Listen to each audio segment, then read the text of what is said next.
Morning. I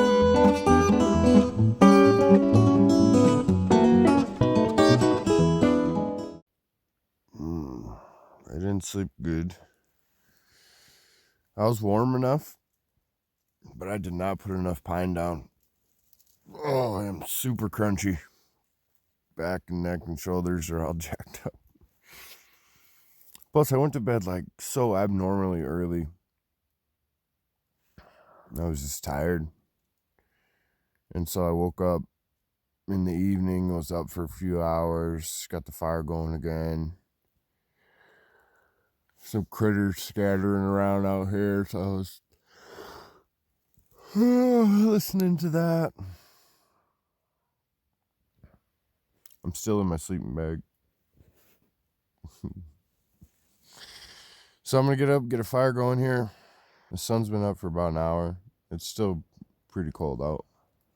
Yeah, it's time for coffee and breakfast and start moving around. Oh, I'm still going to be out here until this afternoon, so. Okay. That's that.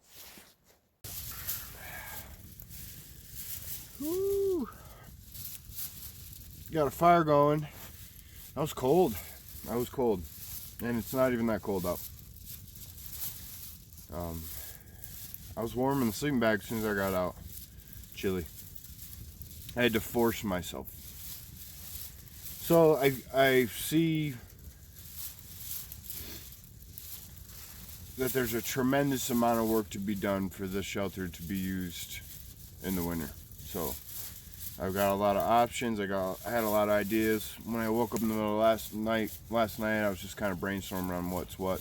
The main thing is this back wall. The fire's hot, but I'm not retaining any of the heat from the fire in the shelter right now. It's absolutely not a microclimate. There's a lot of work that's got to be done.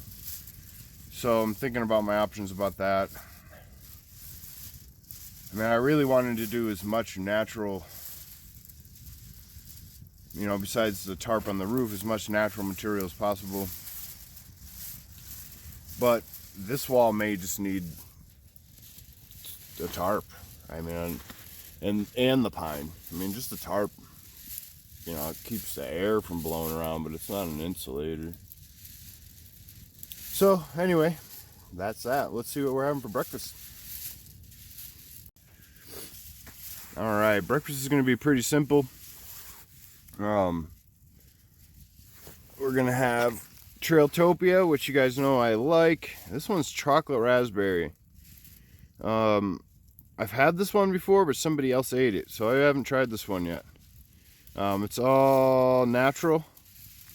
So if you haven't seen any of my videos before where I'm eating this stuff, this Trailtopia stuff's really good. It's only like $2.50 a pop. You get a lot more than one of those little instant oatmeals. And it's all natural with nice freeze-dried fruits. And then we're going to do this pour over coffee. I told you I'd show you the pack this morning. Single origin, Guatemalan, 100% Arabica, premium quality specialty coffee. It really wasn't that bad. So we'll get some water boiling. Not too much of a fancy breakfast, but that'll get the gears turning. And when we get hungry again, we'll just eat the lunch. So let me get this water boiling. Got the container there. It's already been sanitized. Just need to heat it up.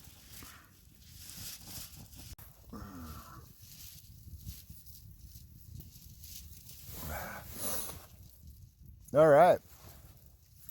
So I had enough water to do my coffee, which is delicious. My oatmeal, which is delicious. I also had enough to make the mouthwash. I did find some sage and I found some Rocky Mountain juniper. So I've got some sage and some juniper, just kind of steeping in about 2 mouthfuls of hot water. And so when I'm done eating, I'll just rinse with that. I might swallow a little. The sage is really potent. All of it's good for you. I put a little sprig of some spruce in there too, so there's some vitamin C. I've got some videos up on like more specifics of what each one of those plants brings to the table. But there's a lot of vitamin K, there's a lot of antimicrobial aspects of both of them. There's a lot of vitamin C. There's just a lot going on, a lot more than that. So I got sage, juniper, and some spruce. A little mouthwash. And if there's a little bit left, what I like to usually do is wash my face with it too. It's a great antiseptic. It's good for your skin. The juniper in particular is good for your skin. So cool. I'm gonna eat and drink and kind of just relax for a little bit. I'm limited on battery. I usually bring 2 of my battery cells to recharge my stuff, and I only brought 1. So what I got left on the phone is what I got left on the phone, and I used the majority of the pack to charge the GoPro. So what's on there is what's on there. So when I get down to like the red warning on the cell phone, I'll stop using it in case I need it for an emergency, and we'll see what we can get on the GoPro. All right, slight change of plans. I'm thinking that some major overhauls got to take place to make this thing doable in the dead of winter. Not anything major structural, but I got to rethink the way I'm going to heat it and keep the heat. Anyway, for saving battery, I sure am blabbing. So what I'm going to do is I'm going to do a bunch off the GoPro, but I'm going to go take a hike out to that spot where I found all that really good fatwood. I figured getting up there once there's snow on the ground is not going to be fun. Everything else I can do when there's snow on the ground. Well, besides the stones, but I don't think that's going to be part of the plan anyway. Anyway, let's go get some fatwood. All right, been hiking for a bit. I'm actually out past my summer base camp. I'm a little pooped out. I really didn't sleep well. I'm dragging. And then I turned on the GoPro and it won't turn on at all. I know that it took a good amount out of my charger, because the charger has a digital readout of what's got left in it. So I don't know what's up with the GoPro. I don't know if it's cold or what. But anyway, up behind me is a whole field of sage. So I'm going to get a whole bunch of that light green color. We're going to get a whole bunch of sage because that's going to disappear once there's a bunch of snow on the ground. And then up behind that in those woods is my secret fatwood stash. So we'll get up there and we'll get some of that. I'm going to have to do it all from the phone. And again, trying to conserve battery like I'm doing now with all this talking. We'll just take short videos. All right, I made it to my stash. Now this is an old growth. There's quite a few really nice old growths up here. I came up from way down in there. That, you know, for whatever reason, died, fell over, struck by lightning, wind, whatever. It was the end of this one.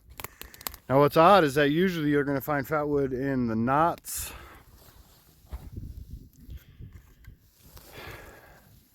or the roots. So when I first found this spot, I was like, oh man, this would be a good spot to dig through for some fatwood. So I was looking at like the knots and stuff sticking out because the sap tends to draw into those. And I came over here and realized there is legit like a 3 by 3 inch chunk that is like a ring around this whole rest of the standing tree that is like premium fatwood. Let's see if we can get nice and close. This is where I took some the last time I was here. But this is like primo stuff. So we're gonna get a bunch of that while we can, because coming up what I just came up in the winter ain't happening. So we'll get back to you in a minute. All right, would you take a look at this? I mean, that's a solid, you know, 1.5 to 2 inches of just premium fatwood all around, you know what, 1 inch or so inside the inner bark of this tree. I mean, this thing is just a solid. I've said it before to people. I found a piece of fatwood the size of a canoe. I mean, if you hollowed all that crap out in the middle, there's this, 1 to 2 inch ring of just premium fatwood all the way around this thing. And this thing's gigantic. And so I cut out this chunk, and I'm gonna baton. I mean, that is some serious fatwood. I mean, that's enough. That is absolutely amazing. It's my secret stash, man. I will tell no one, except for all of you and everybody. But I won't tell you where it is, unless you ask real nice. Then I'll tell you. Awesome. All right, so I've been processing from that cutoff down to there, and I've got enough fatwood to last me years. I am absolutely astounded at this stack of fatwood. So let me show you what I got. All this here is solid flatwood. These are at least 18 inches long, solid fatwood, like sticky. This one probably weighs, a couple pounds.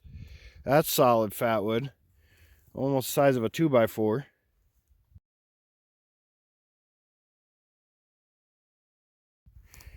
And I'm working on, so all that is just solid fatwood. Here's my knife next to them, just for a comparison. Solid fatwood. There's a piece, I've been using that as a baton, but that's a piece. And I'm trying to cut this one. But I've had to clean my saw off, like, I don't know how many times. I tried burning it. I mean, this is some goopy, seriously sticky fatwood. So I'm hooked up. I'm glad I came up to the stash. Yes, sir.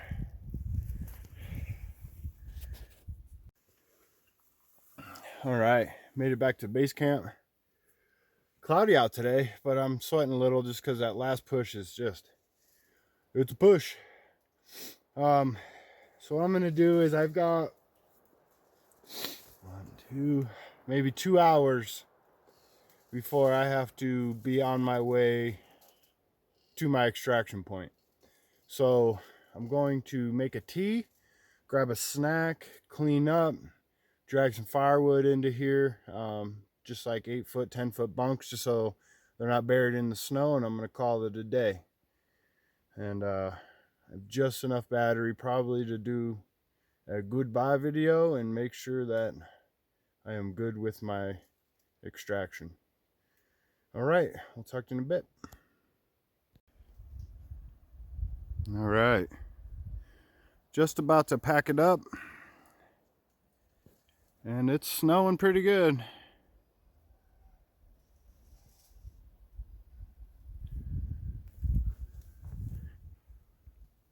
All right, actually, man, I love weather.